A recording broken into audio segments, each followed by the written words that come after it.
Here's my open newsletter template that I've provided for you. I want to show you a few things about this template that will be important to understand. First, be sure that in the window drop-down menu and under Workspace, you have chosen typography. If it doesn't look exactly like this, you could go and choose to reset typography. That way it should look like this, and that will give you all the palettes and tools that you need to create your newsletter. Up here is your control bar. Down on the right are the palettes, and on the left are the tools. I'm going to use my selection tool, it's the black one on top, in order to show you a few things. First, I want you to notice that when I type a W, all of the grids and guides disappear. If I type it again, they come back. So it's kind of handy to type it so that you can have a preview of what your document will look like. And then type it again so that you can see exactly where you might need to place things. Something else that you should notice is that this palette, which is called the Pages palette, shows us that we only have one page here. In this video, I'm going to show you how to replace this dummy text with the text that you downloaded in your folder.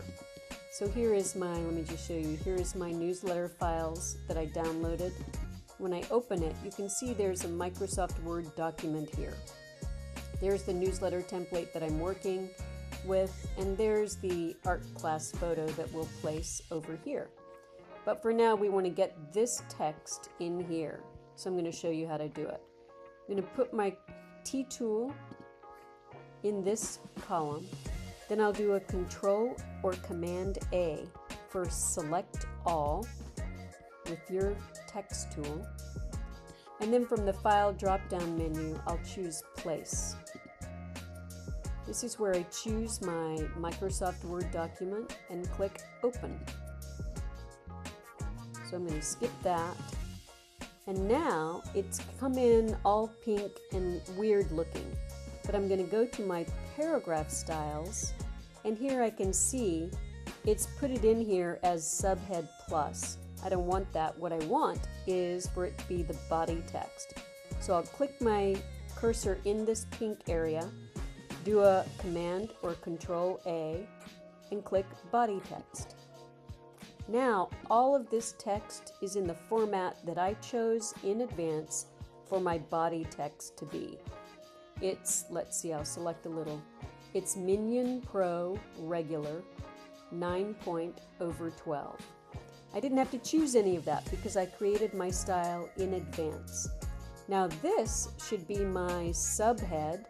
So I'm going to put my, let me zoom in a little, Command plus. I'll put my cursor in here somewhere and then just click on the subhead. I'll do the same thing with this. Put my cursor in there and click subhead.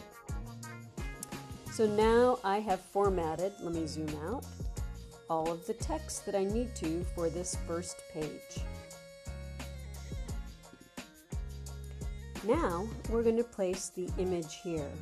As you remember, the image is in my folder right here, and it's called Art Class. So just so you can remember that that's where it is. With my selection tool, I'll click on this gray square, and then again I'll choose File, Place, and I'll put choose the Art Class image. So there it is. It's much smaller than this, and I don't think it's a horizontal image, I think it's vertical. So let's choose Object, Fitting, and Fill Frame Proportionately. There it is. If I zoom in, I'll show you a few things about this. See that little donut there? When I don't have it selected, but when I hover over that, I get a donut. If you click on the donut, you can move this image around within its frame. You can see I went too far to the left, so I'm going to scooch it back to the right so I get the full thing. But the idea is to choose a location that you think works best for this image. I don't know if that would be it, but let's see. I think we should see some of the art happening. There we go. This looks pretty good. I like this one. And now let's just quickly fix the photo caption. I can click on it 3 times. I already know in paragraph styles it's the style of caption, but I'll just type art class. And now we've completed our newsletter. Let's type the W key so we don't have to see all the lines, and let's zoom out. That's Command negative. Oops, too much. There it is. Oh, I guess we should probably fix the headline, and I'll put celebrating our creative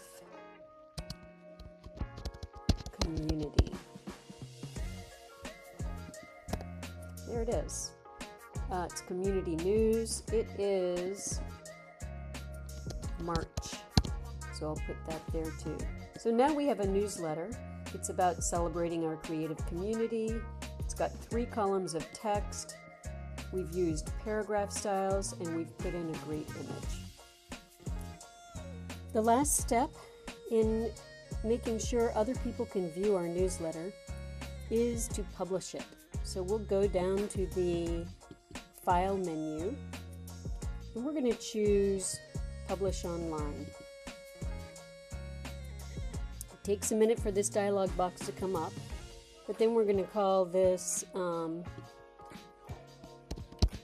Community News. And we want to view it as a single page right now.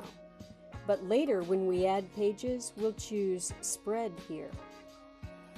And I'll just click Publish, and you'll see it's going to take a moment for this link to come, and then I'll click Copy the link. Once this link is copied, you can paste the link right into Brightspace to submit your newsletter.